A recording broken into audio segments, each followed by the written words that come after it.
You would have thought the British bashing corporation Woke ITV and Sly News would have found one weekend to put the divisive anti-UK rhetoric to one side, right, as the country united for the coronation of King Charles III. Chance would be a fine thing, given how much they despise the traditions of this country. So appalled with the champagne socialists who make up the London metropolitan media elite that they did everything possible to rain on the historic royal parade. In fact, the woke mind virus seemed to infect their coverage of this historic and celebratory event. And as ever, race baiting was at the heart of their bid to divide. Now, not one moment was more disappointing than the blatant racism, and I'm going to call it that, racism, from the Bridgerton actress Adjoa Andoh, who for some reason was invited by ITV to contribute to its Coronation Day coverage. Probably, I'm imagining, because she's a well-known defender of Harry and Meghan. And at a moment of history, she decided the biggest takeaway from the balcony appearance was the colour of the participants' skin. There is a bit of me that we've gone from the rich diversity of the Abbey to a terribly white balcony. I'm very struck by that. I'm also looking at those younger generations and thinking, what are the nuances that they will inhabit as they grow?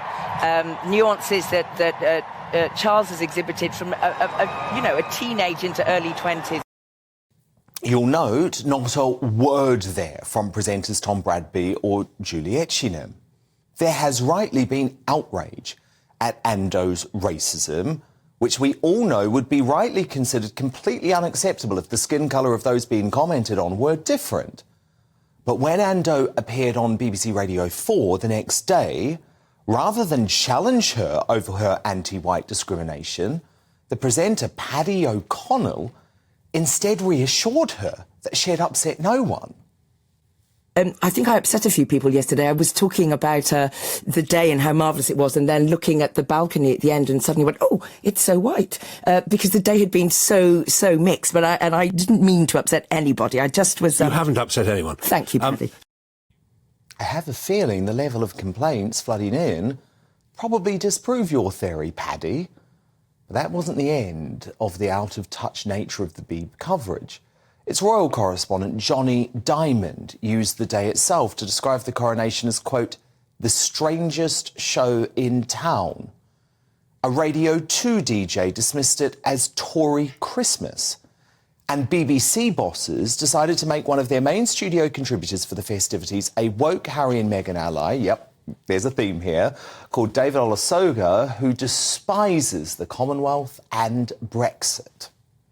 Lots of questions about the monarchy in Israel now. They're up for discussion, as they always are and always have been. I think it's more difficult with a 1,000-year-old ceremony to reflect the other thing you've mentioned, which is the fact that we are one of the most secular nations in the world. So you can have diversity of faith, but the lack of faith, which is a big factor in modern Britain, that's much harder to build into the ceremony. You can't, there's only so far you can modernise a 1,000-year-old ceremony without it stopping being that ceremony. To an extent, you can't modernise a monarchy because it is a monarchy, and that hereditary principle is one that many people will never be comfortable with.